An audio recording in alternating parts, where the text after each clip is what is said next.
sair do campo pra poder ir pra escola. Educação no campo é direito e não esmola. Não vou sair do campo pra poder ir pra escola. Educação do campo é direito e não esmola. Não vou sair do campo pra poder ir pra escola. Educação do campo é direito e não esmola. Não vou sair do campo pra poder ir pra escola. Educação do campo é direito e não esmola.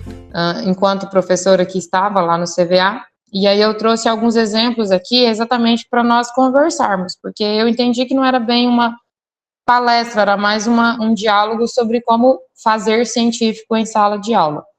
Então, assim, eu conheço alguns nomes que aqui estão. A Vânia, nós não vamos tratar de datas, né, mas a Vânia foi minha professora. Então, muita coisa que eu aprendi de matemática, hoje gosto de matemática, porque matemática é algo que está o tempo todo. Eu explico para o meu filho que tudo é matemático. A máxima verossimilhança, ou seja, a capacidade das coisas serem como são, é matemática. E é possível trabalhar com dados estatísticos mesmo quando nós estamos fazendo pesquisas qualitativas, subjetivas, abordagens que nós consideramos como muito teóricas, elas também podem ser estatizadas ou abordadas com uma certa seriedade científica. E aí eu trouxe aqui um exemplo de um trabalho que nós apresentamos na GEMPEX.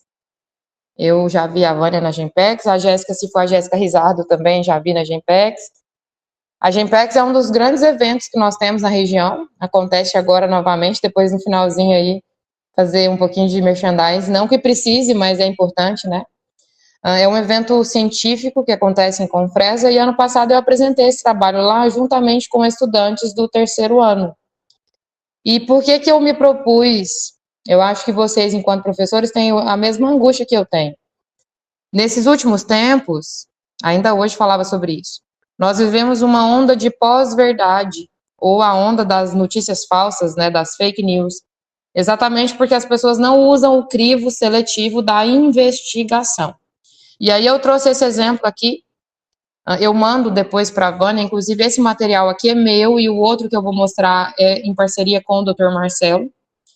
Mas esse trabalho aqui ele foi realizado em sala de aula, com uma turma de terceiro ano do ensino médio, portanto, uma turma com uma certa maturidade científica, né, uma certa maturidade acadêmica, que já está ali em vias de ingressar na faculdade. Quando nós fizemos esse trabalho aqui, a Ágata Stoffel do Amaral, para quem conhece, a mãe dela trabalha no Banco do Brasil, a Ágata já tinha sido até aprovada em 2 cursos da Unemate, então ela já estava em vias de entrar na graduação. Mas, assim, o que eu quis mostrar naquele momento para eles, estudantes, no caso elas, todas meninas, é que quase tudo na vida é passível de verificação. E eu sempre uso quase, porque nós não temos essa arrogância de achar que podemos pesquisar tudo, né? Porque tem coisas que não são palpáveis. Mas o método existe para isso. Por exemplo, esse estudo. O objetivo desse estudo foi verificar a eficiência da adubação na germinação e no desenvolvimento inicial de um milho específico, que é um milho de variedade crioula, que veio do sul, um milho roxo. Aí aqui foi para fazer... Tá passando aí? Não tá passando, né, Vânia? Não, não tá passando. Pois é, e aqui tá passando para mim. Que maravilha. Peraí só um pouquinho. Eu acabei de passar aqui um monte de slide. Ai, ai. Você quer mandar ele no WhatsApp? Eu vou mandar para você, porque tem alguma coisa errada. Vou mandar para você e você projeta aí para mim. Tá bom. Inclusive, quando eclodiu a pandemia, toda vez que tinha que participar de alguma coisa online, eu ainda imaginava qual vai ser o problema hoje. É sempre assim. Vou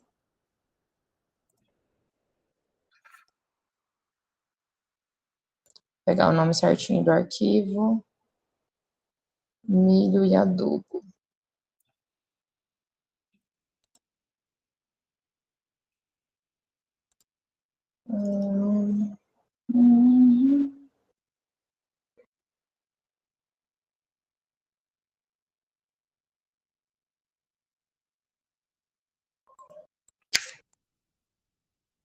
Quando que o Marcelo vem, você falou?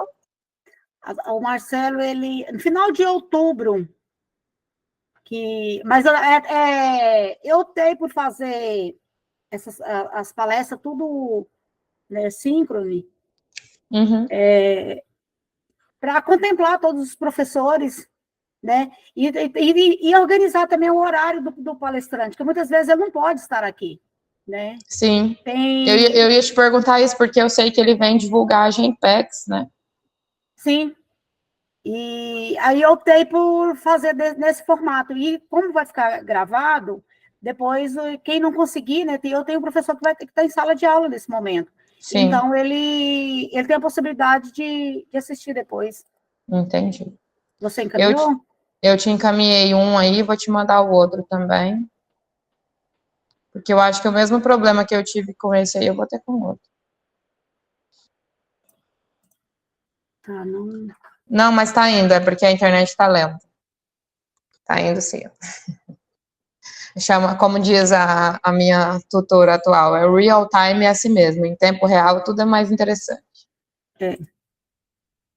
E como é um PowerPoint muito pesado, ele vai demorar. Por isso que o outro eu já transformei em PDF, já adiantando esse problema da demora. Acho que agora foi. Sim. Acabando de baixar aqui, eu já vou salvar. Eu vou mandar o 2 e o 3.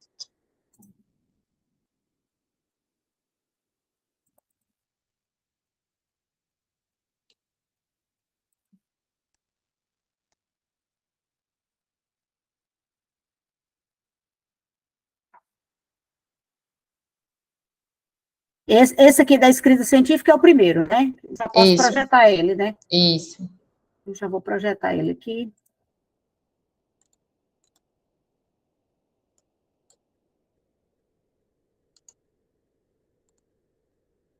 Os seus professores, eles são da educação no campo, é só do ensino médio, né? Só do ensino médio.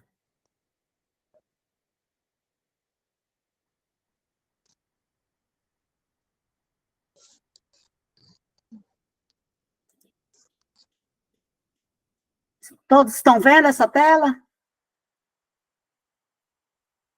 Ok, para mim tá aparecendo. Sim, tá aparecendo. Deixa eu colocar para a modo apresentação, porque aí fica melhor.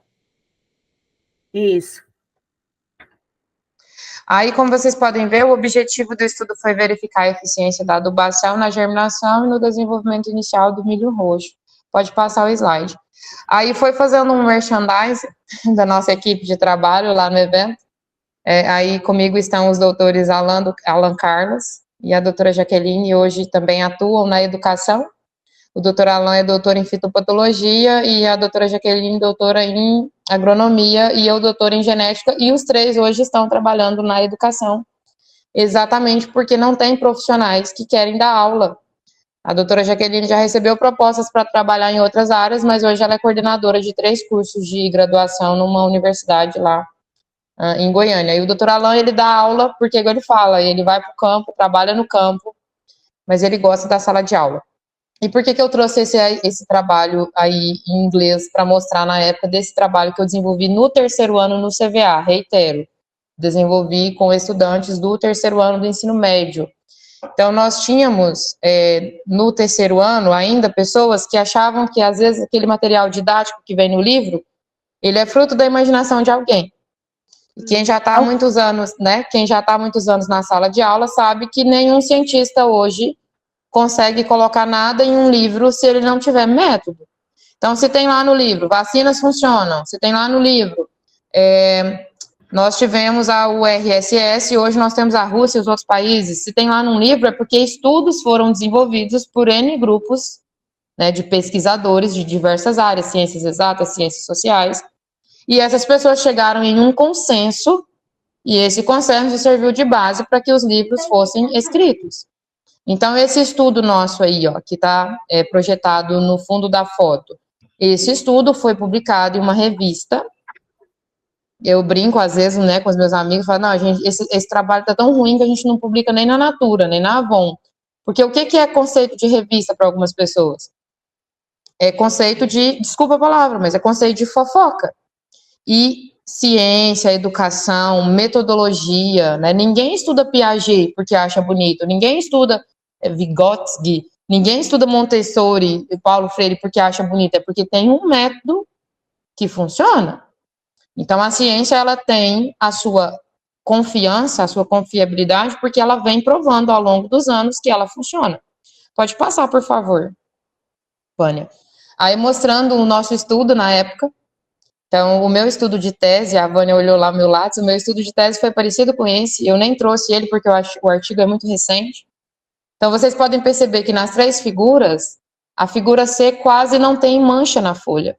Então, o nosso estudo provou que usar um produto específico, feito a partir de bactérias e fungos, faz com que a planta tenha menos problema com doença. Aí você fala, não, mas você fez isso porque você estava na Embrapa, na UFG. Não, e aí eu vou mostrar para vocês agorinha o que eu fiz lá na escola, com as meninas do 3º ano. Pode passar, Vânia. Então, o nosso experimento desse trabalho que eu estou mostrando para vocês, ele foi realizado aqui, né, aqui não, que agora a secretaria está no lugar novo, ali na Unemate. Eu pedi ao coordenador da zootecnia à época que me permitisse conduzir o experimento lá com as estudantes. Então, ele foi conduzido lá na área da Unemate. Nós utilizamos sementes de um milho muito específico, que é um milho todo roxo, o sabugo é roxo, a palha é roxa, a semente é roxa. E nós usamos um adubo comercial, que é comprado nas lojas aqui de Vila Rica, e um fungo, um micro-organismo que eu pesquiso já há muitos anos, e eu tenho parceria com uma empresa do Dr. Alan, lá de Goiânia. Então, o que vocês estão vendo aí é para entrar no critério de o que eu posso fazer na minha escola. A Jéssica ainda está no Beleza? Sim. No Beleza, né? Então, assim, o Beleza é uma área maravilhosa ali, porque a Nossa Senhora da Aparecida, né? É uma área plana, com sol pleno, de manhã e à tarde. Dá para fazer um monte de pesquisa legal com os estudantes. E, assim, eu tenho certeza que não só a Jéssica, eu estou usando a Jéssica de exemplo, porque eu não tenho familiaridade com as outras pessoas, mas a Vânia mesmo tem um resultado excelente de um trabalho feito há anos, né? A questão lá do balde cheio, foi um trabalho que mostrou que você pode fazer pesquisa com todas as turminhas. Tem uma professora na nossa rede, ela chama Tânia Pedroso, não sei se vocês a conhecem.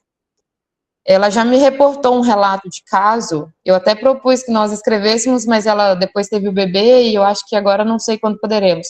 Ela me relatou de um trabalho que ela fez na escola com as criancinhas do 1º ano, do Fundi 1, do Fundamental 1, com rosa do deserto, e as crianças fizeram um trabalho brilhante.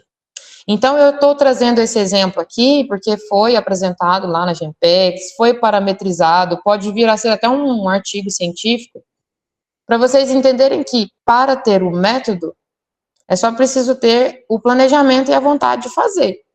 Então, quando vocês tiverem aula com o Marcelo, eu acredito que a Mônica mencionou isso também, vocês irão perceber que hoje só não faz pesquisa, com toda sinceridade, quem não quer.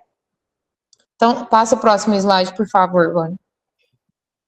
Olha aí para vocês verem a sementinha. Aí vocês falam, ela mentiu pra gente, ela não é tão roxa. Ela não é quando ela tá assim, mas se você olhar ela no sabugo, é roxinho, roxinho. Olha o tamanho desse milho. Ele é um milho gigante, ele é um milho atípico, e eu usei ele exatamente para não usar uma variedade comercial. Então, eu provoquei nas minhas alunas do 3º ano essa perspectiva de agricultura sustentável, porque nós sabemos que em algum momento nós ficaremos sem a possibilidade de cultivar em algumas áreas e nós teremos que retornar a métodos, digamos, entre aspas, primitivos. Então, esse pé de milho aí foi lá no lote da minha casa, é foto lá da minha casa. Pode passar, por favor. Aí, mostrando o produto biológico que eu usei. Vocês estão vendo aí embaixo a vasilhinha com fungo verde. Isso é tudo na minha mesa de trabalho, no meu quarto. Então, assim, eu não tenho laboratório hoje, eu uso o laboratório da Unemate, comprei alguns equipamentos lá em parceria com os meus estudantes de graduação, mas é tudo meio feito acochambrado, porque, infelizmente, a verba pública não chega nesses rincões onde nós moramos. Então, é o professor, né, é o profissional que tem que entender que se ele não correr atrás de fazer o seu caminhar, ninguém vai emprestar sapato e ninguém vai comprar sapato pra gente. A gente que tem que dar um jeito de produzir. Passa, por favorzinho, Vânia. Essa aqui é a Ágata. Ah lá, regando as plantinhas lá na Unemate, botei elas para trabalhar. Falei, vocês que vão trabalhar, para vocês perceberem que trabalho de pesquisa, o nome já diz, trabalho de pesquisa, dá trabalho. Então, elas foram lá, fizeram escala, eu lembro direitinho, pegaram uma folha, escreveram o nome delas todas, quem vai regar na segunda, quem vai regar na terça, quem vai regar na quarta. Pode passar, já tá acabando esse.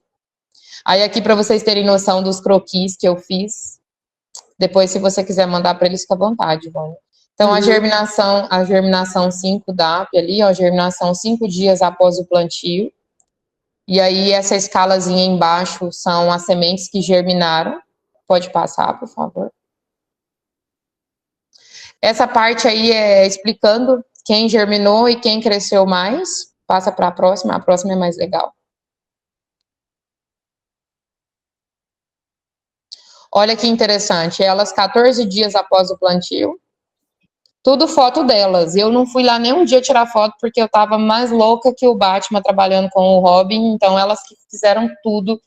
E elas só não quiseram apresentar porque ficaram muito inseguras com medo dos avaliadores. Pode passar para a próxima.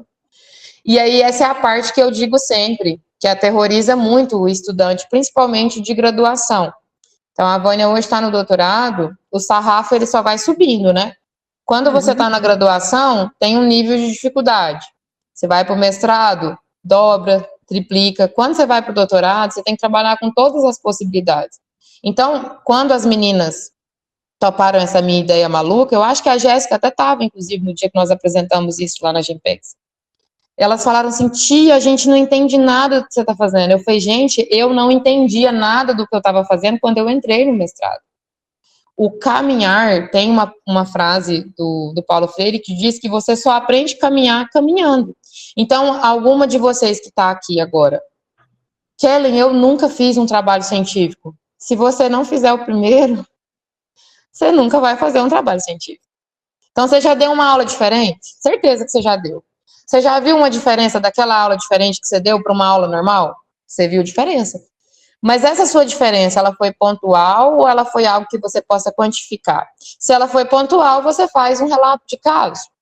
Se ela foi algo que você possa quantificar, você pode fazer isso na sua turma mais vezes ou em outras turmas ou conversar com outros colegas em turma análoga e fazer.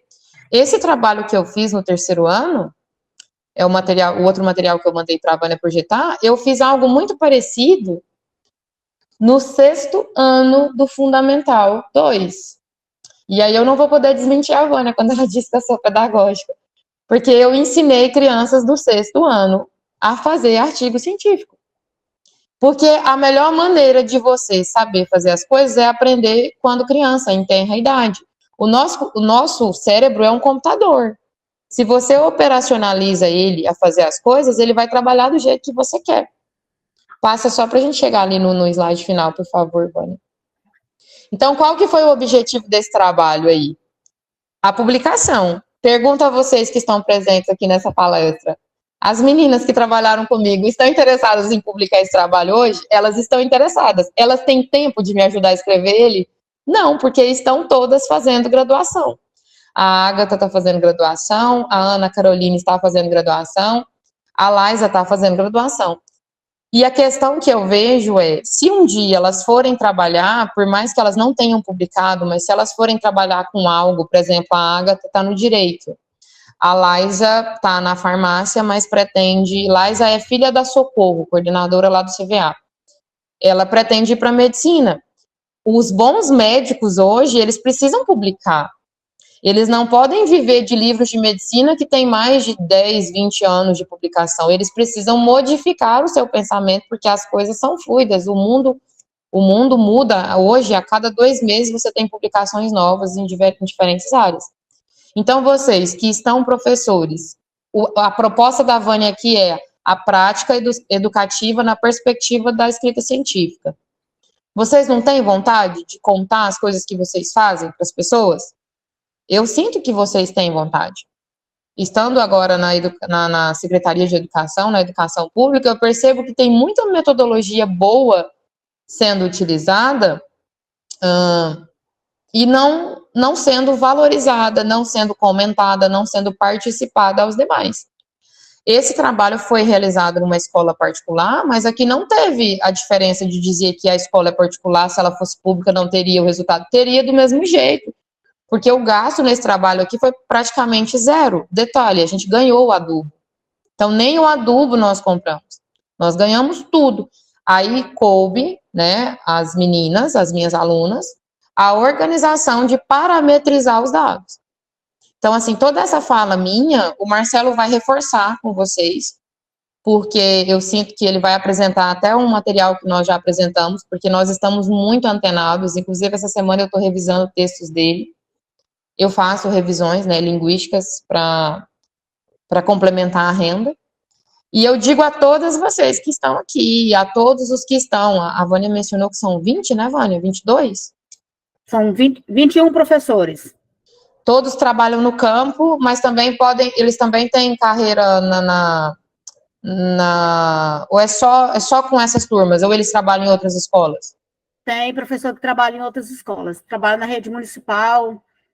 Pois é. Já imaginou se cada professor que está nesse curso resolve hoje, cada um contar 3 práticas educativas interessantes que teve ao longo da carreira? São 66 trabalhos. Aí eu digo a você assim, ó, aquilo que eu te contei no início, quando as meninas nem estavam aqui, as demais. O meu trabalho foi visto lá nos Estados Unidos. Por quê? Porque o artigo foi publicado ano passado. Pode passar para a próxima, por favor, aquele que eu te mandei em PDF. E aí o algoritmo, ele busca, né, a publicação, e aí a editora lá viu o meu nome, viu a publicação, entrou aí, viu que eu estou trabalhando aqui numa região que quase não tem publicação. A nossa região tem pouquíssimas publicações, eu já andei olhando isso em alguns portais de pesquisa de escopo e de publicação científica. E aí eu incorro numa pergunta que me fazem muito, né? Me perguntam assim, mas por que você quer tanto publicar? E eu respondo a vocês, eu entrei na Unemate para dar aulas com 30 anos. Por quê? Porque eu tinha currículo, porque eu nunca tinha dado aula profissionalmente. Eu só consegui ingressar como docente no curso de zootecnia, porque à época eu já tinha artigos publicados em revistas de renome. Se eu não tivesse as publicações, eu não teria entrado. Poderia ter, por exemplo, currículo de professora, mas não conta tanto quanto conta publicação. Concurso público, quem já tentou fazer concurso aqui sabe disso também. Pesa muito.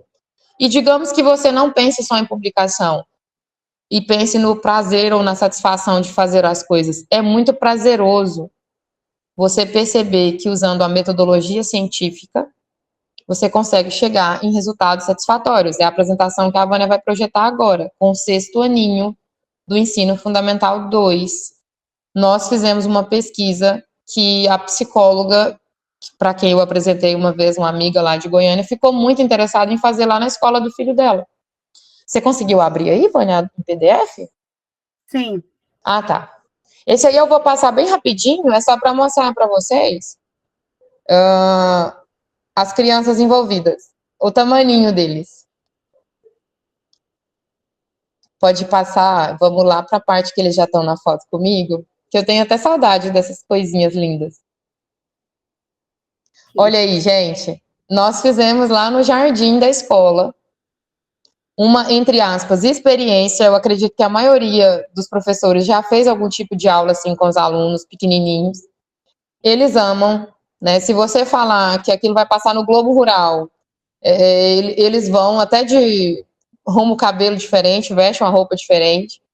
Teve uma aí que falou para a mãe que ia fazer uma pesquisa com a tia Kellen, né? Na escola particular eles chamam a gente de tia.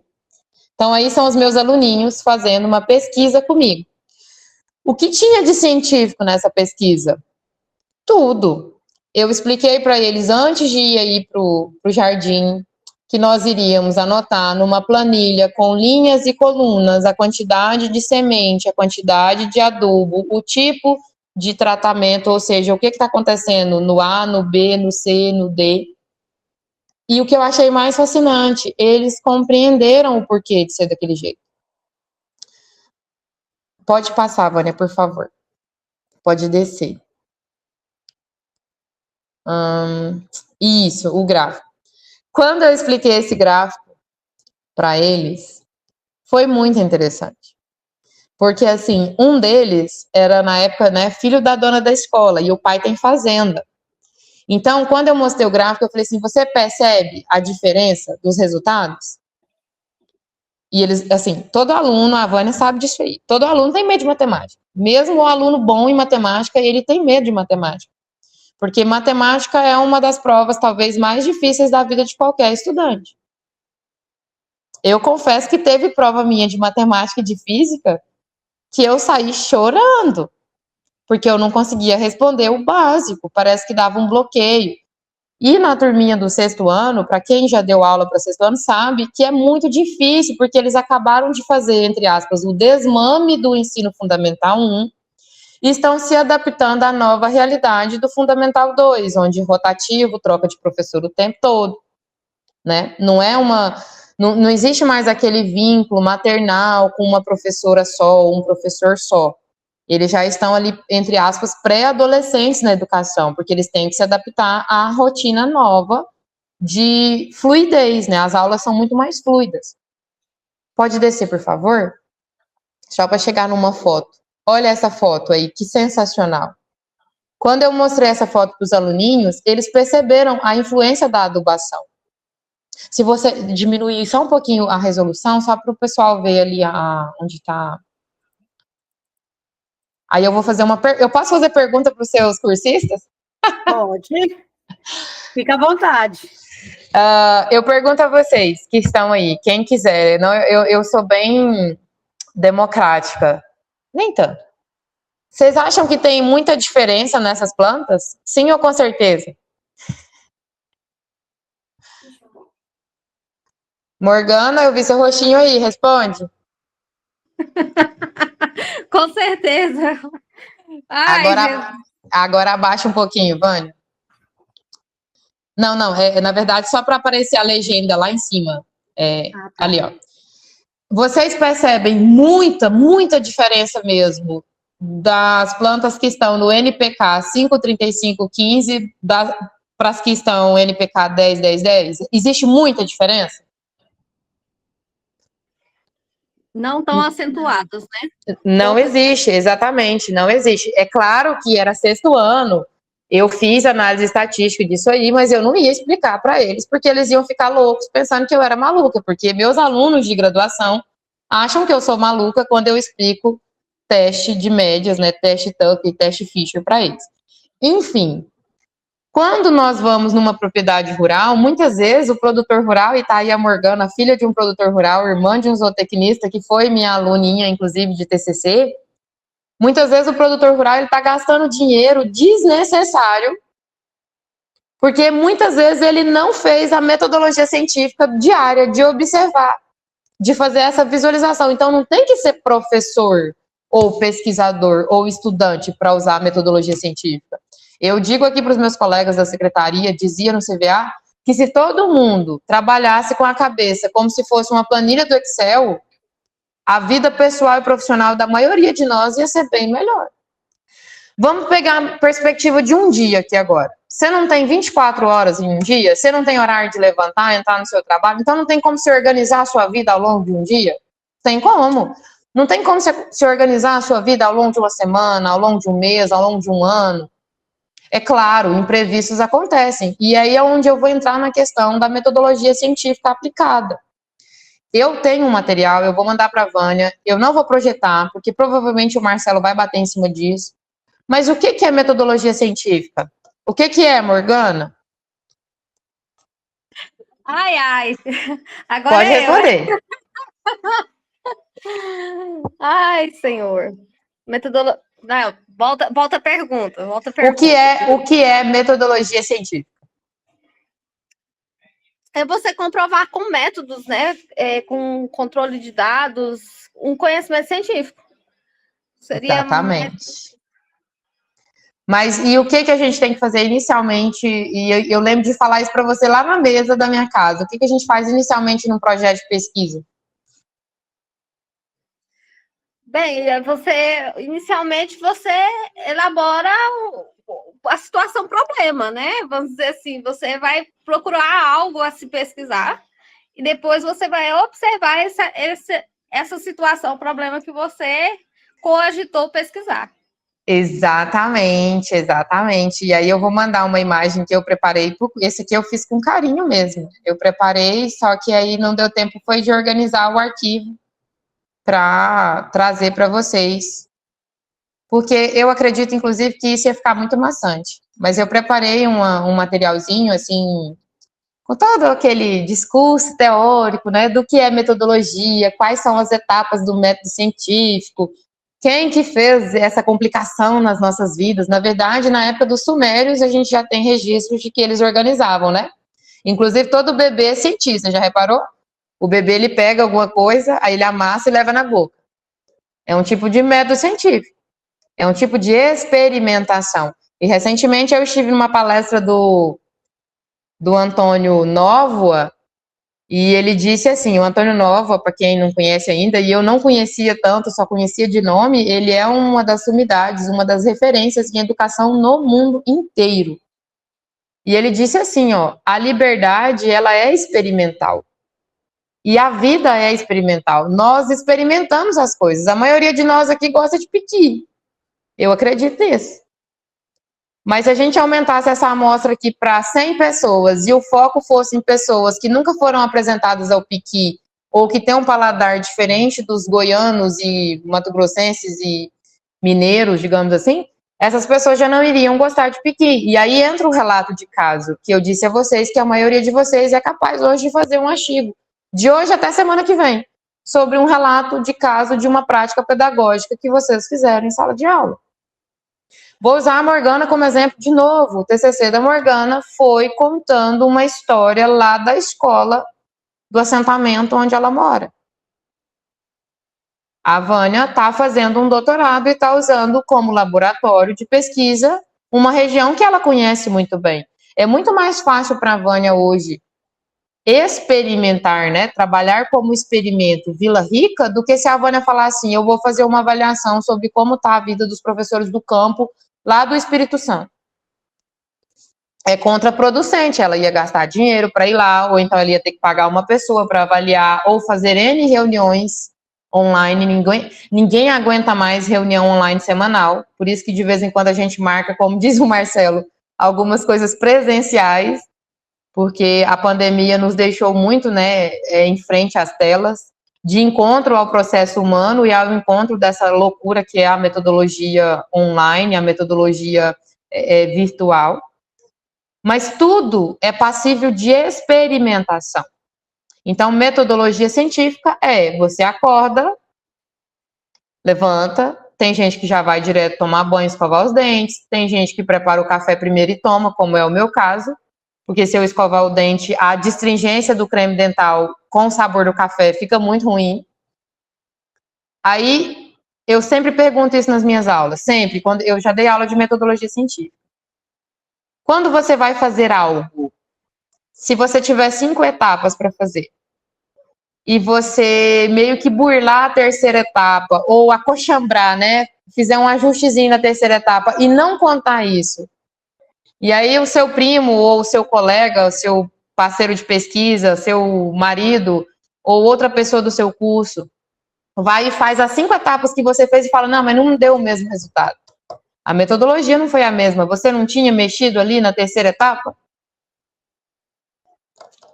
E aí é onde entra a metodologia do cotidiano. Vou dar um exemplo prático para vocês. A internet de vocês cai muito? A minha cai. Horrores. A minha cai muito. A minha cai muito.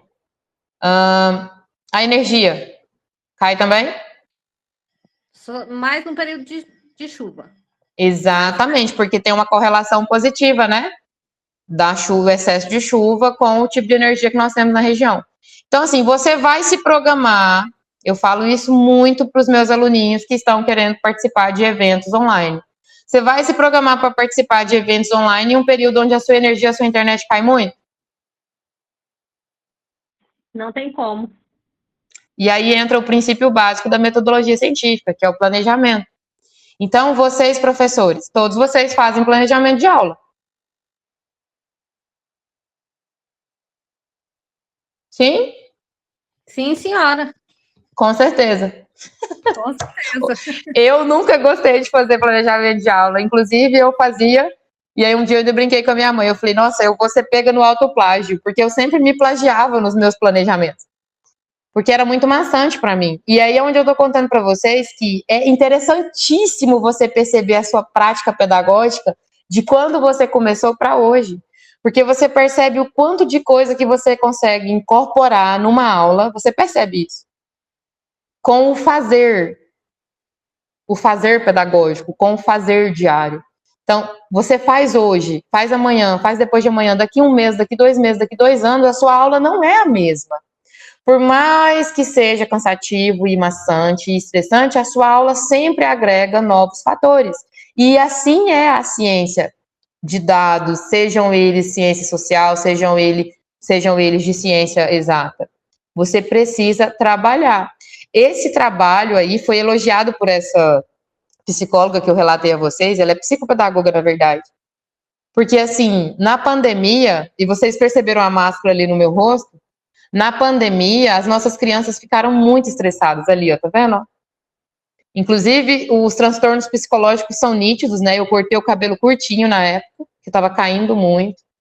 Fui para 104 quilos, engordei muito na pandemia. Eu acho que a maioria de nós passou por um gap, né, de sensações. Só que eu aprendi muita coisa na pandemia. Eu aprendi que quando você tem vontade de fazer as coisas e pessoas que têm uma vontade parecida, dá certo. E eu vejo isso aqui, ó. Vocês estão aqui agora, numa terça-feira. Tá faltando 10 minutos para o meu tempo acabar. Vocês estão aqui numa terça-feira, às 8h20, tentando entender como parametrizar ou como trabalhar os dados de vocês. Aí eu até vou mandar um material aí, Vânia, se você quiser socializar com elas depois, é um material lá do curso. Acho que esse aí eu acho que você não fez. Eu lembro de ver você nas formações do ano de 2021. Isso. E o que eu vou mandar para você aí é um que nós fizemos rapidão ano passado. Eu e o Marcelo. Ele foi feito assim, aquele outro a gente fez por etapas, né? Sábados, encontros, semana. Esse aqui não, esse aqui foi de uma vez. Eu ainda brinquei com ele, eu falei, as pessoas vão dizer que nós somos malucos, tentar explicar tudo isso em um dia durante 2h30, 3 horas. Mas eu vou mandar para vocês. E o que tem lá? Tem os tipos de pesquisa, os tipos de coleta de dados. A Jéssica, eu acho que já trabalhou bastante, a Morgana trabalhou com isso, a Vânia trabalha com isso há muito tempo. Então, nesse meu caso aí, dessa apresentação que está projetada, foi um relato de experiência que eu apresentei na GEMPEX de 2021, mas ele também pode ser usado como uma abordagem da agricultura, porque você percebe que os estudantes estão entendendo a necessidade de você implementar, né, a adubação correta nas plantas, ou de comparar as adubações para o objetivo que você deseja. É claro que esse trabalho nós não verificamos as plantas até a fase produtiva, a gente avaliou só a fase vegetativa. Vamos ir agora para a sala de aula. Digamos que você está numa turminha que tem 20 alunos, 10 não rende, 5 não rende, então de 20, se você tem 5, 25% da tua turma não rende. Mas aí você tem uma intervenção pedagógica, e eu adoro esse termo, intervenção pedagógica. E aí você vai lá e fala assim, sei lá, vou fazer um trabalho, vou fazer um seminário, vou colocar esses meninos para fazer um formulário no Google Formulário e fazer uma pesquisa. E o seu aluno fica motivado, o seu estudante fica motivado.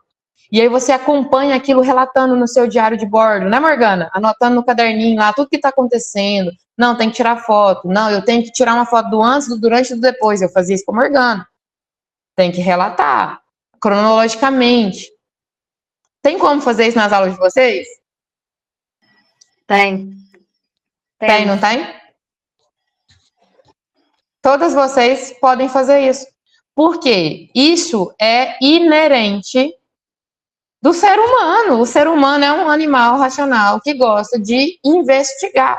E o princípio básico da metodologia é investigação. O Marcelo publica muito dados qualitativos e dados sociais, de avaliações pormenorizadas em práticas de sala de aula. eu publico mais, ou pelo menos publicava, hoje é 50%, dados estatísticos voltados para pesquisa quantitativa. Deu efeito, não deu efeito? Deu efeito porque eu coloquei o produto A, o produto B. Quando você vem para o campo das humanidades, das ciências sociais ou da educação, você percebe que tem uma linha muito mais grossa de rigor emocional, psicológico, pedagógico. Por exemplo, você tem 2 turminhas de 2º ano ou de 5º ano, que são turmas que devolvem dinheiro hoje para o município. Se você não está rendendo nessas turmas, você tem que mudar a prática pedagógica. Você tem hoje uma turma de 3º ano, aí você tem 20 estudantes. A maioria fala que não quer estudar. Ah, tá desmotivado, faculdade não serve para nada, vou fazer um curso técnico.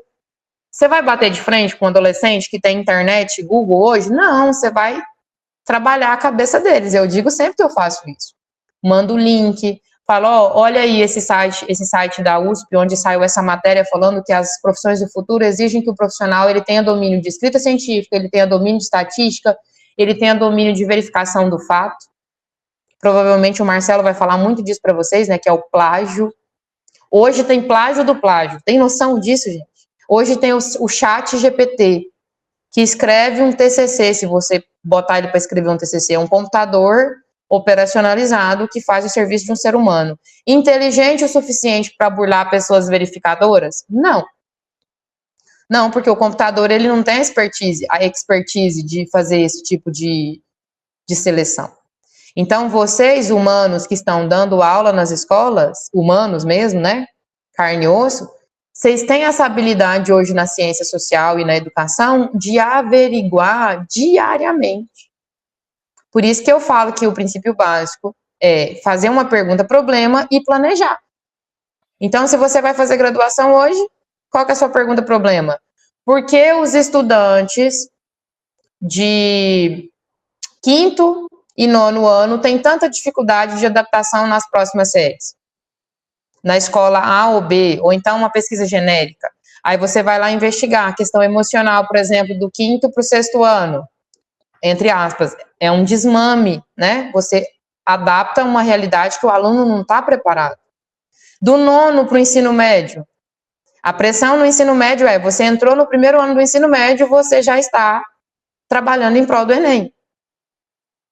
E aí você tem que operacionalizar isso no seu aluno de 9º ano, no minuto que ele entra no 9º ano, que ele vai passar daquela vida de pré-adolescente do 9º ano para uma vida de estudo diário.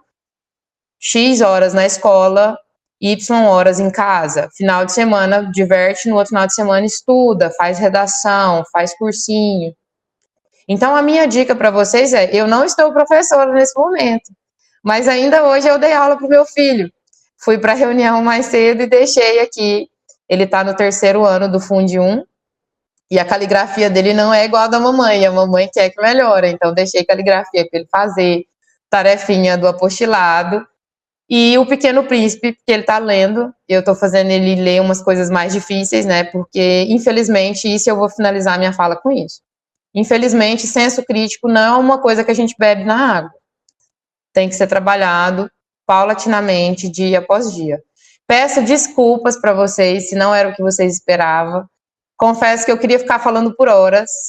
Essa aí sou eu em sala de aula, pareço uma maluca. A Edna falava para mim assim, menina, você não quieta, onde que desliga?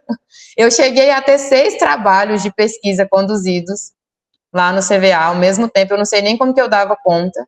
E hoje eu saí de lá e estou com 2 trabalhos em condução lá, exatamente pensando na Gempex esse ano, como eu disse no início, eu ia fazer merchandise.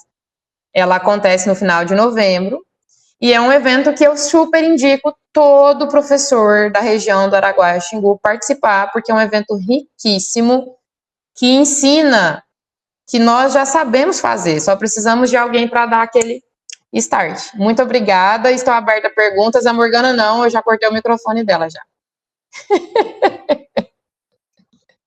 Não pode. Eu protesto. Deixa eu mostrar a imagem que você... Ah, sim, a última que eu mandei é do Sagan. Aham. Eu baixei Esse rapaz aí, que é o Carl Sagan, ele faleceu de câncer. Ele é um dos grandes pesquisadores da modernidade e um dos maiores divulgadores científicos que esse mundo já teve o prazer de conhecer. Eu estou lendo ele, confesso que é um dos livros mais desafiadores da minha vida, muito fascinante. E ele fala muito sobre a questão da importância do pensamento científico. Não é nem do método científico, é de você pensar enquanto pessoa humana, você tem que pensar científico. Você não pode ser uma pessoa assim que se deixa conduzir só por emoção. Tem que estar ali sempre equilibrado, razão e emoção. Então, se você vê o pôr do sol, por exemplo, olha lá, ó, o cérebro é como um músculo. Quando está sendo usado, nos sentimos muito bem. O entendimento é prazeroso. Eu desafio vocês que aqui estão, dizer para mim que não é legal entender uma coisa. Gente, é muito legal entender as coisas. Dói às vezes, dependendo do entendimento, principalmente se ele contraria uma questão pessoal na qual você está tão assim apegada. Mas é bom compreender. Eu fico vendo o meu filho lá fazer multiplicação e quando ele vê que ele acerta, ele vai na calculadora do tablet. A felicidade que ele fica de fazer aquelas contas gigantescas de cabeça e ver que ele acertou. Então, nós perdemos isso ao longo da vida, né? Porque nós temos que trabalhar, nós temos que pagar a conta. Mas é fascinante você chegar a conclusões por si mesmo. Então, assim, sala de aula é um laboratório riquíssimo para entender metodologia científica. Era isso. Deixa eu só... Eu mandei lá para vocês a imagem. Kelly, obrigada, tá? Por nada. Eu queria destacar alguns pontos que você colocou com relação à questão do trabalho científico. Um dos nossos desafios é fazer com que o aluno experimente a parte da escrita. Mas não é tão simples, não é fácil. Não. Né? E uma das dificuldades que eu vejo os professores, que eles estão aqui, né, e pode confessar isso, é essa dificuldade mesmo de colocar no papel todo o rigor científico. Porque você fazer uma pesquisa científica, ele tem um rigor, ele tem um passo a passo. Sim. E construir esse passo a passo não é simples. E quando é que você aprende isso? Não é como a tabuada que você vai lá e decora. Não é como o alfabeto que você decora, não é como uma questão que você vai lá e... Não, ela como que eu vou dizer assim? Porque cada questionamento, ele é único. É uma pergunta única, que você vai construir todo o planejamento em torno daquela pergunta. Então, você só vai construir e aprender fazendo.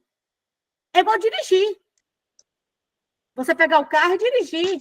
Você resbala ali no início, ali, né? Vai mais lá na frente, volta. Então, assim, quando assusta, você já está indo e voltando. Hoje mesmo fui na conferência e voltei sozinho, dirigindo, né? Mas eu jamais imaginava isso. É só fazendo. Então, assim, é perder o medo de fazer. E eu vejo professores aqui... A Rosilei, ano passado, experimentou, hoje já tem, esse ano está com mais segurança. A Jéssica nem se fala. A Jéssica já veio com uma certa bagagem do Instituto Federal, e isso ficou enraizado nela. Então, ela tem esse domínio. A Rosaline já tem isso. Então, assim, quem não tem, que é o primeiro ano, gente, é o primeiro ano de muitos, né? É contar uma história, né?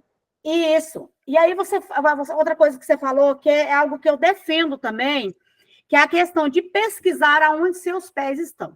Uhum. É aonde você está. Por isso que eu sou apaixonada pelo projeto. Campo, lugar onde eu vivo. Porque os alunos, eles vão olhar aquele espaço, na hora que eles vão fazer a escolha do tema, para aquele espaço com estranheza. Com questionamento, ele vai buscar, falar, mas o que eu conheço tudo aqui, será que conhece mesmo? Olhar para aquele lugar e faça uma pergunta. Não é você buscar temática lá não sei da onde. Não, é lá da onde você está. Então, eu sempre fui chata com meus orientadores, não sei se eles me amam, se eles me odeiam, porque eu gasto muita saliva para como se diz, convencer eles daquilo que eu quero fazer. Mas eu consigo fazer isso. E eu, como se diz, né? Até agora eu consegui fazer isso com eles. Porque eu tenho um argumento, eu tenho conhecimento daquilo que eu quero fazer. Então, se a gente for pesquisar aonde os pés estão, gente, você vai pesquisar e você vai para qualquer banca. Deixa a Carol torcer. É só você que tem conhecimento daquilo que você está fazendo. Então, isso é muito, muito importante. E outra coisa, né? A evolução, né, pós-prática, isso é todos os dias, né, que vai acontecendo essa evolução de você fazer. Eu pego muito no pé deles, sou bem chata com relação ao planejamento. Eu sou bem taxativa no início do ano. Pego no pé e corrijo, isso, aquilo, outro. Depois eu não faço isso mais, porque isso tem que virar uma prática. Sim. Da letra, ser coerente, da correção disso, aquilo, outro, que tem que fazer parte da nossa prática, o aprendizado, né? E, por último, você fala aí, de certa forma, você transita entre o positivismo e o dialético, né? O positivismo das suas pesquisas, da biologia, mas você vai lá para o materialismo dialético, lá das ciências humanas, né? Da educação. Eu ia até fazer essa transição. Eu ia até fazer um comentário no final. Eu estou escrevendo um livro. Não sorria, tá? Eu sei que vai parecer estranho, mas eu estou escrevendo um livro de romance embasado em ficção científica. Quando eu vou terminar de escrever esse livro, SDS, só Deus sabe. E, assim, o que eu percebi escrevendo as linhas que eu já escrevi, que foram muitas, inclusive, é uma história fascinante. A Cláudia Zorteia que vai corrigir para mim. Que a partir do momento que você descobre o poder das palavras, não é manipulação das palavras, mas o poder das palavras, você tem o dom da retórica. O professor, né, etimologicamente, já diz, é aquele que professa, aquele que fala, aquele que explica. E nós somos explicadores natos. Então, sala de aula é um lugar fascinante para que você faça pesquisa quantitativa, qualitativa, etnográfica. Nós moramos num lugar extremamente miscigenado, com múltiplas histórias. Eu estou terminando de escrever um texto sobre Darcy Ribeiro, um dos maiores sociólogos que esse país teve o prazer de conhecer. E a nossa região, aqui onde a gente mora, especificamente Vila Rica, é uma reunião de pessoas diferentes, com bagagens gigantescas. Tem um programa na rádio, ainda existe ele agora eu não lembro quem está fazendo ele agora, na rádio aqui de Vila Rica, que entrevista os pioneiros. Aí você fala assim, nossa, eu vou fazer um curso na Unemate, eu não sei sobre o que fazer meu TCC. É porque você não quer saber, porque história para você contar tem demais. Por exemplo, por que Vila Rica hoje desponta na agricultura, mas a base de Vila Rica ainda é a pecuária? Tem uma história para contar por trás disso. Tem um livro sobre Vila Rica, chama Vila Rica, Sonhos, Afãs e Realizações. Foi um livro escrito sobre Vila Rica. Tem vários anos que esse livro foi escrito, tem que escrever outro livro sobre Vila Rica, contando a história. Dá para fazer isso o tempo todo, só precisa ter o quê? Cuidado para ser ético, né? Principalmente se as pessoas não quiserem ser mencionadas. Metodologia de coleta de dados, você tem que ver qual é o seu objetivo, qual é o seu propósito, qual é o escopo da revista que você pretende publicar, se o seu orientador aceita aquele tipo de pesquisa. Vânia, eu sou uma orientadora muito chata, eu dispensei 2 orientações porque queria fazer pesquisa bibliográfica, e eu não faço pesquisa bibliográfica, porque se não fosse ciencitometria, que é uma pesquisa bibliográfica rigorosa, que avalia um monte de publicação, eu não faço. Porque eu acho, desculpa a sinceridade, que é só uma fofoca mal feita. Então, se você não tiver método, você incorre no que a gente tem hoje. E eu repito isso porque eu sei que a Vânia é da matemática. Você precisa de uma amostra maior para dizer que algo é parecido ou não com a verdade. Senão você entra no achismo. Ah, porque eu acho, o outro acha também, não sei quem acha também. E isso não é legal. Nós estamos vivendo um momento dificílimo no mundo todo por causa do excesso de achismo. Desculpa te intrometer aí, mas eu precisava fazer essa fala, porque, assim, uma coisa é o que eu falei, né? Eu tô escrevendo uma ficção, é um romance, uma ficção científica com um romance, 2 personagens. E outra coisa é a ciência feita no laboratório, na sala de aula, ou ali com parâmetros pré-estabelecidos. Meninas, vocês querem fazer alguma pergunta? Só tá eu falando aqui e a Kelly. Um monólogo de 2 partes. Isso. Vocês querem perguntar? Jéssica? Acho que não tem ninguém aí. Eu tô comendo. Eu acho que nos abandonou. Kelly. Eu vou julgar? Não vou. Boa noite, Kelly. Boa noite, pessoal. Eu estive aqui o tempo todo, né? Cheguei um pouquinho atrasada, mas estive aqui o tempo todo. Eu não vou ligar a câmera, né? Por motivos óbvios, né? Suas falas, né? As falas de ambas foram falas muito, muito gratificantes, né? E muito gritantes no aspecto científico, principalmente para nós que somos da área de ciências, né? Porque quando a gente fala de pesquisa, do pesquisar, né? Principalmente quando a gente implementa isso no nosso cotidiano, a gente está acostumado a querer saber das coisas, mas não saber como elas são feitas, ou como elas são pensadas, como elas, né, ou como elas possam ser resolvidas. E o achismo, ele está incrustado na nossa realidade. Eu acho que é desse jeito, eu acho que é resolvido assim, eu acho que foi de tal forma. E nós que somos da área de ciências, e eu falo da área de ciências porque as ciências da natureza, ela sempre foi no método científico, né? No método da testagem, do testar várias vezes para saber se funciona ou não, se está certo ou se está errado, né? Então, para nós, o achismo nunca foi suficiente. Então, ver esse achismo sendo cada vez mais expulso da realidade de todas as áreas, de todas as ciências, sejam elas da natureza ou humanas, né, ou exatas, e sendo aplicadas no nosso cotidiano é muito gratificante, porque a gente não pode se contentar com ele. A gente tem que buscar saber o como fazer, e que esse como fazer não é de qualquer jeito. A gente precisa do método, né? E cada um desses métodos que foram citados, né, seja o qualitativo ou o quantitativo, também tem formas de fazer. São semelhantes, mas não são a mesma coisa, não são aplicados do mesmo jeito, né? Então, tudo isso são coisas que a gente só consegue aprender a partir do momento que a gente começa a estudar o método no nosso dia a dia e começa a trabalhar ele. Porque só estudando não é o suficiente, se a gente não tem a prática. É a vivência, né? A Mônica usa muito a palavra experienciar. É importante proporcionar às pessoas a experiência. É a questão de ficar falando, igual a Vânia falou, se a gente fica só falando aqui, fica, nossa, 2 professoras, uma está no doutorado, outra já terminou, para elas é fácil falar. Não é não, gente, a coisa mais difícil que tem às vezes é você sair da zona de conforto, ir para uma área diferente, muda a perspectiva, a abordagem muda, a natureza da pesquisa muda, os sujeitos mudam. Vocês estão no campo, a educação do campo, você pode dar a mesma aula, preparar a mesma aula para o campo e para a cidade. Essa aula vai ser diferente, por mais que ela seja preparada como sendo a mesma, porque a realidade é diferente.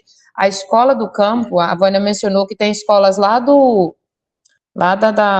Nova Lisboa ou a Domingos que está aqui? Acho que caiu. A Rosaline?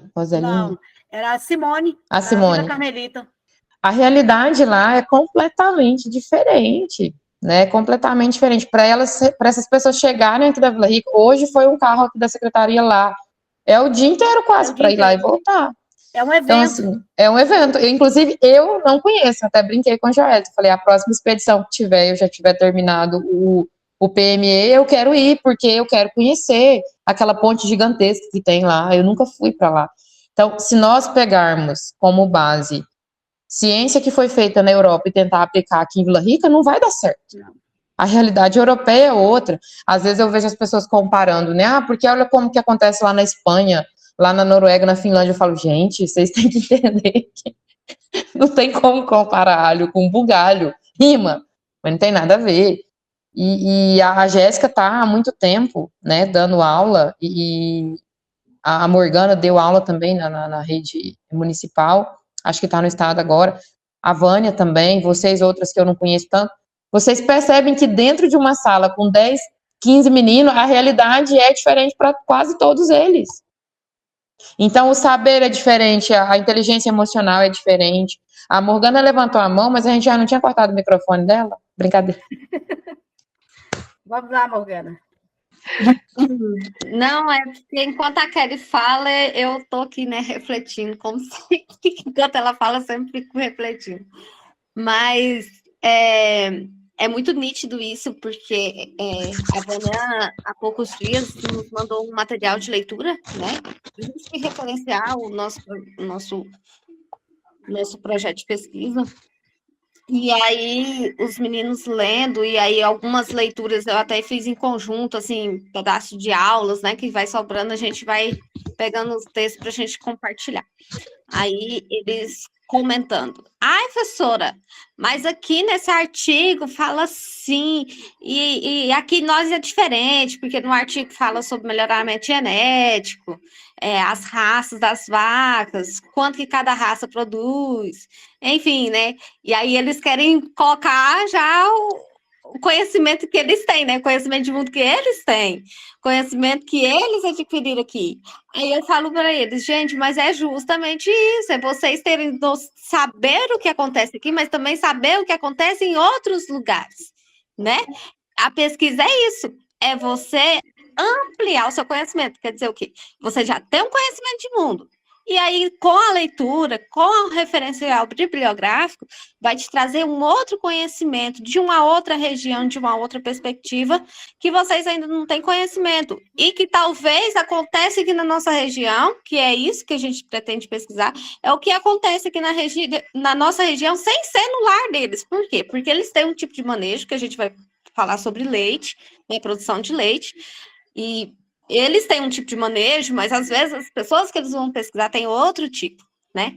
E aí assim, eu acho interessante, porque aí a gente começa a debater, a dialogar sobre o assunto, e aí o que traz eles mesmo, assim, para incorporar a questão da pesquisa, né? Que é vestir mesmo a camisa, é querer investigar, é querer fazer, é querer, às vezes até, como tem alguns que falam assim, é querer mostrar que eu tenho razão, sabe? É tipo isso. Eu vou falar por mim, assim, eu tô numa fase da vida que quanto mais velho eu fico, menos razão eu quero ter mais possibilidade de compreender coisas que eu ainda não compreendi. Que a razão, ela é algo que você busca o tempo todo, mas você só descobre partes dela, né? Por exemplo, aqui, nesse momento que nós estamos fazendo, as perspectivas aqui são múltiplas. Então, cada um tem uma perspectiva, cada pessoa tem um objetivo. Agora, enquanto cientista, eu asseguro a vocês, a ciência funciona. Isso eu asseguro porque eu vi, eu li, e eu vi que outros grandes viram. Então, por que eu vou debater com algo que funciona? Agora, existe no mundo pessoas que planejam contra a ciência exatamente para continuar dominando. Isso ficou claro no caso das vacinas. O último Fórum Mundial agora mostrou que a África não teve vacina suficiente, porque a parte do norte global dissuadiu, desestimulou a parte do sul global a acreditar nas vacinas, exatamente para que quando as vacinas saíssem, os países do norte, entre aspas, os desenvolvidos, comprassem a vacina primeiro, e foi o que eles fizeram. Então, a gente tem que saber dissociar o que é fato do que é narrativa. E nós temos, infelizmente, eu converso muito isso com o Marcelo, nós temos muita pseudociência, nós temos muito cientista travestido de cidadão de bem, mas que publica notícia falsa e que faz ciência de maneira equivocada, atendendo a interesses específicos. Então, nós precisamos ter essa vontade de sempre aprender. Eu, particularmente, trabalho em prol da humanidade. A minha pesquisa originou R$500 mil de investimento para a UFG. Eu ganhei algum centavo com isso? Nenhum. Eu estou fazendo algum requerimento? Não. Porque de graça eu recebi, de graça eu tenho que dar. Eu fui bolsista o tempo todinho, mestrado, doutorado. A pesquisa não é minha. Quando eu falo minha pesquisa, é na narrativa assim, que eu fiquei feliz de ter começado algo em 2010 e hoje ter originado R$500 mil para a universidade. Mas aqui é trabalho de formiguinha, né? Cada um de nós faz um pouquinho, para lá na frente nós teremos memórias daqui a uns tempos. Nós todas vamos morrer. Eu estava vendo aqui, Vânia, cadê os meninos? As mulheres vão dominar o mundo mesmo, hein? Tem apenas 2 professores, o Rosman, que está em sala de aula, e o Benedito, que também está em sala de aula agora, lá na Vila da Paz. Só 2 professores. Mas é isso, né? A educação acaba que as mulheres, principalmente as mulheres, estão dominando. Só para encerrar... Mas a minha turma é tão diferente que até na minha... Não, tudo meu tem que ser diferente mesmo. Que até na minha turma é a maioria homem. Só tem 3 meninas na minha turma. Vocês pensam numa coisa difícil. A galera do ensino médio aí a maioria masculina mesmo. Falando em termos de pesquisa e de local, Kelly, eu estou enfrentando um problema que eu tenho que construir a educação do campo de Vila Rica. E eu fiquei pensando, não tem nada escrito. A educação de Vila Rica tem. Aquele início, Escola Marista Pérez, tem. Mas do campo não tem. Nada, uma vírgula escrito. Tem alguma, assim, o que eu tenho hoje é um artigo da Cristiane e da mãe dela, lá do Sagrado Coração de Jesus, e só. Aquelas escolinhas da época do Dr. Francisco, 32 escolinhas. Eu tenho que mapear aquilo tudo. Então, assim, eu não sei se eu vou conseguir construir, de escrever tudo isso, porque, assim, é uma pesquisa paralela. Sim. E não é uma pesquisa tão simples. Não mesmo. Não, então, assim, eu assim, esses dias eu pensando de encontrar pessoas para a gente escrever um livro da educação de Vila Rica. Uhum. Né? E não é um livro, esse livro, ele não é pequeno. Não. Porque eu estudei em uma, né? Eu estudei lá na Copemba. Como é que era? Copema? E, sim, você está numa daquelas escolinhas lá. Então, assim, você reunir a história de tudo isso, da educação do campo, a própria educação do campo de Vila Rica dá um livro. É igual aquele artigo do Projeto Inajá, né? Se for um artigo, vai ser um artigo de, no mínimo, umas 30 páginas. E isso se conseguir compilar e resumir num artigo. Tá mais para um livro mesmo. Pois é. Então, assim, precisa de pessoas. E quem vai fazer isso? E essas pessoas que estão aqui agora, esses professores que estão aqui agora. Quem é que vai fazer isso? Dona Kelly também se inclui nessa lista, né? Alguém tem que parar para pensar e escrever. Não, vamos escrever. Cada um faz um pouquinho, dá um livro. Precisamos dessa nossa contribuição. Se instrumentaliza a coleta de dados, né? Por exemplo, tem uma planilha na qual você tem lá quando começou, quais eram as turmas, quais eram os objetivos, resgata nome de professores, fotos, se tiver. Eu tenho uma foto, Kellen, tenho uma foto lá no Zé Francisco, de onde era a escolinha, hoje não é mais a escolinha, mas o lugar tá lá, bonitinho. Eu sei de outra também, lá perto da Isauri, a Vânia sabe onde eu tô falando, lá também tinha uma. Tem uma outra que fica perto, em frente ao João de Dora, onde era o Manelzinho. Então, assim, dá para resgatar. Até hoje eu falava numa reunião sobre a questão da uberização da educação. Se nós que estamos na educação não acordarmos, daqui 10 anos, computadores irão dar aulas e nós não teremos emprego. Ponto. Porque é isso que as grandes empresas querem. Sucatear o serviço humano. As máquinas, elas não irão nos substituir em tudo, mas em algumas coisas elas irão. Hoje, uma única máquina colhe a plantação que na época lá do Alexandre o Grande gastava 1.000 pessoas para coletar, para fazer a colheita. Então, se nós não formos inteligentes e perspicazes e usar a massa encefálica cinzenta, a gente vai perder emprego. E aí tem que contar essa história.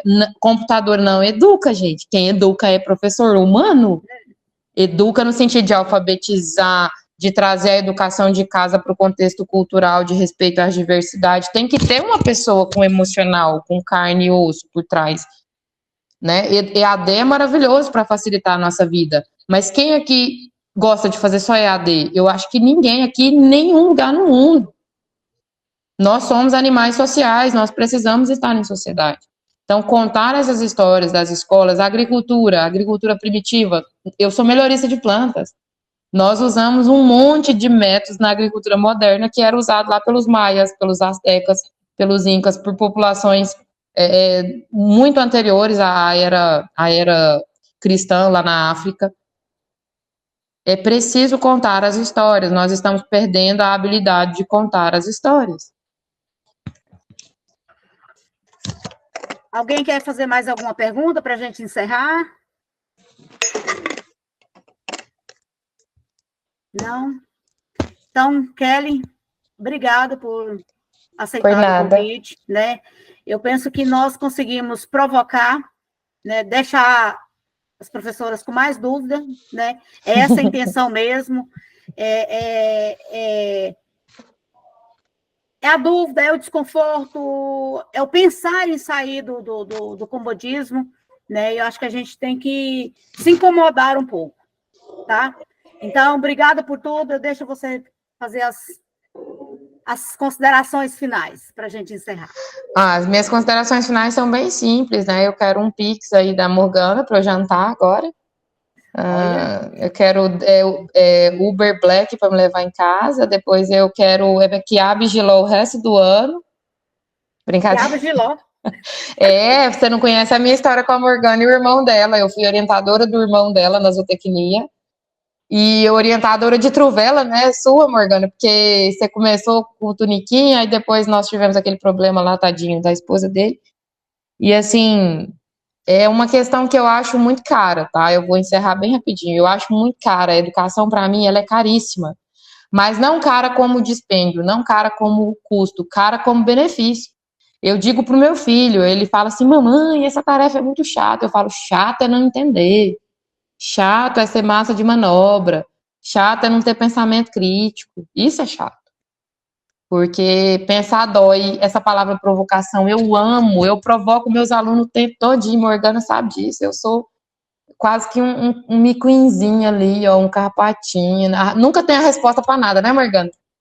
É sempre uma pergunta em cima de outra pergunta. Aí você fala, não, mas não sabe de nada. Essa pessoa, não, tem coisa que eu até já entendi. Mas o mundo flui, né? Heráclito disse, o mundo está em constante mudança. Se você não muda junto, você fica obsoleto, você fica ultrapassado. Então tem que continuar lendo, tem que continuar fazendo formação mesmo, tem que continuar sendo provocado, provocando. Não é brigar. As pessoas falam, fulano provocou. Não, isso aqui é linha de raciocínio, é entendimento, é transpor limites, é pensar no coletivo. Então, obrigada pela oportunidade. Amo falar. Falaria o resto do dia, e encerro com a frase do Paulo Freire, né? Quando a educação não é libertadora, o sonho do oprimido é se tornar opressor. Nós precisamos nos libertar. Nós precisamos nos libertar para libertar os nossos filhos, os nossos netos, para que eles sofram menos que a gente. Eu escuto as pessoas falando assim, não, porque tem que sofrer mesmo para dar valor. Não tem que sofrer, não, para que sofrer? Já basta a pandemia aí para fazer a gente sofrer. Vamos facilitar as coisas. Se eu pudesse, gente, eu ensinava todo mundo que eu conheço a fazer artigo. Para a pessoa pensar científico todo dia, para a pessoa pensar com a cabeça e não com as emoções. Tem gente que é bovino, visceral, reage à emoção. Não, você tem que pensar. Você tem que trazer para as perspectivas reais do que está acontecendo. E assim, isso não é de um dia para o outro. Não mesmo. Boa noite para vocês. Muito obrigada. Obrigada, Vânia. Obrigada, meninas que aí estão. Não vou sair do campo pra poder ir pra escola. Educação do campo é direito e não esmola. Não vou sair do campo pra poder ir pra escola. Educação do campo é direito e não esmola.